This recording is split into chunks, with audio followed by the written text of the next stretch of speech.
All right, so I know we're competing against lunch here, but I'm not going to wait till all the stragglers get in. We're going to go ahead and get started. My name is Allison Klein. I'm the Senior Lead Program Manager for Direct3D Technologies, and I'm very excited today to be talking to you about the improvements we're making for Direct3D in Windows 7. Now, we're up against lunch. I know you guys are tired. You know, you've had all these people just shoving information down your throat.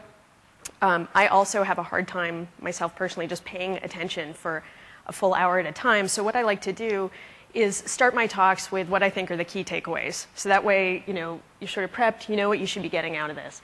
And the first one is that we'd really like for you to start thinking about Direct3D as being for more than just games. Now, traditionally, people have really thought about us as the high-end sort of gaming and graphics API, and that's cool. But now that 3D hardware is sort of becoming more prevalent within the ecosystem and end user expectations are getting higher and higher just about basic visual quality, it's really time to start thinking about using 3D graphics for more than just games. And to help you do that, with Direct3D 10, what we're presenting in Windows 7 is a complete end-to-end graphics platform that scales all the way from Direct3D 10 hardware down to a very performant software rasterization solution, so that you can really have a stable and predictable rendering environment for your 3D applications that you know can run in a variety of hardware scenarios. Now, we're also going to talk about Direct3D 11, and that is, of course, the next level in cutting-edge graphics. It's really important for people to understand that this is a strict superset of Direct3D 10 and 10.1. So unlike the big change that we made from Direct3D 9 to Direct3D 10, here we're just adding stuff to the API. Okay? However, the features we're adding are aimed at improved visual quality and improved performance, and we're going to talk about those today. And so you can kind of think of this as a sort of cascading model of Direct3D evolution, right? DirectX, Direct3D is the version for the widely available hardware that's out there in the ecosystem. And N+1 is sort of a preview of, hey, these are the new cutting edge features that we expect to eventually become widely available. So with those key takeaways in mind, here's how I'm going to get you there. We're going to start off with a scenario of a sort of heterogeneous environment and how Direct3D 10 can be deployed within that environment. And then we're going to move on to talking about high-end graphics for the second portion of the talk. And then we finish with summary and questions, like all these talks.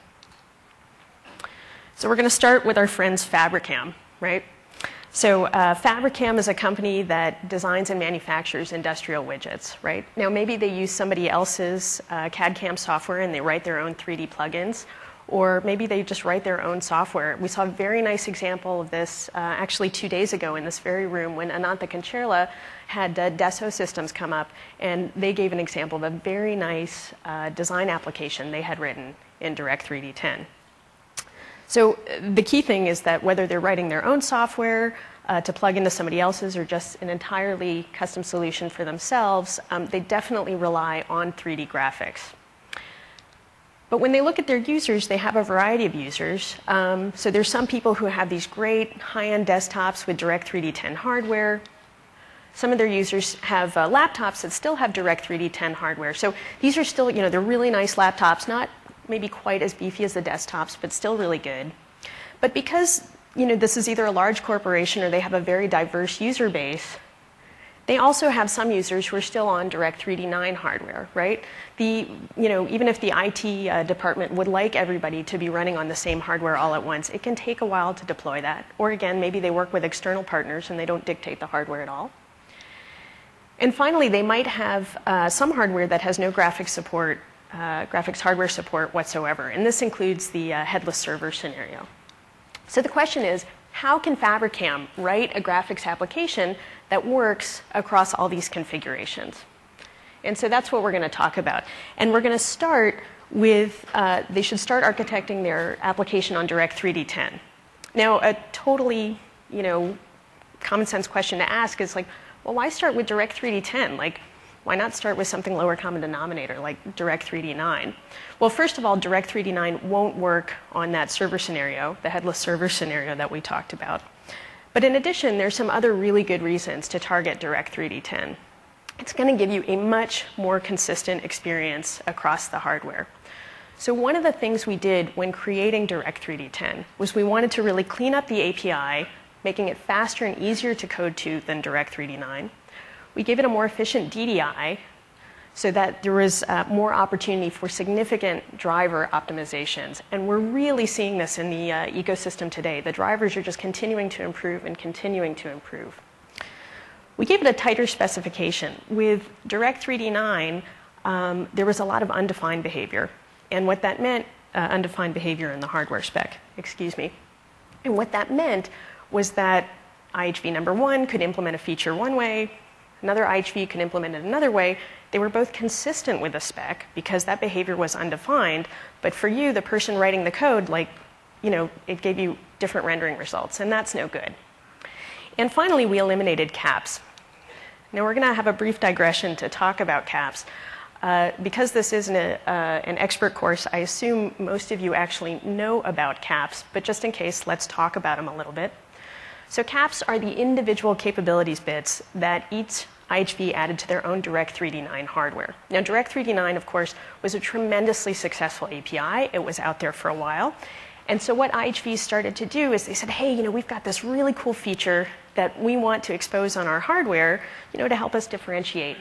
And so then they said, there are these little bits that people can check for, and that would expose, okay, fine. So one IHV would do that, another IHV would do that, so on and so forth. And we wound up with this. Now, I know you can't read it.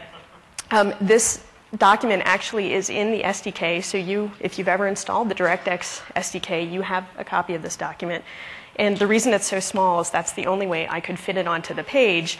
And you can see that this little yellow box there expands to that there. So you can get a feeling for how much information is actually buried in the rest of that document, right? So this is what we wound up with, this super complicated matrix of capabilities bits that graphics cards had.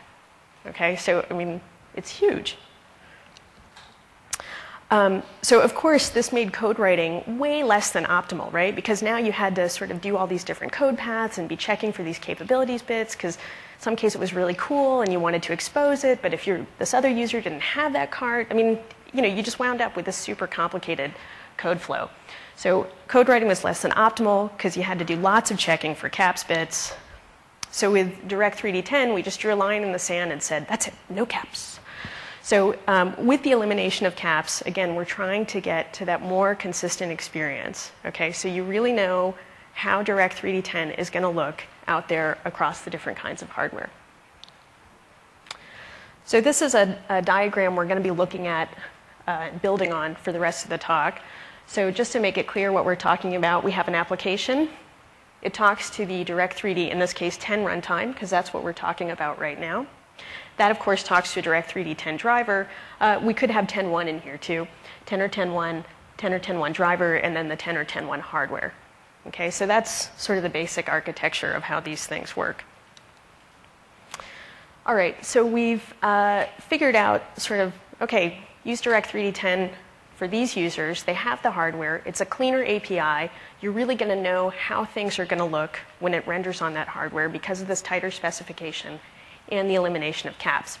But that gets us back to how do we then make it work for these folks? And so to talk about that, we're going to introduce something called Direct3D 10 Level 9.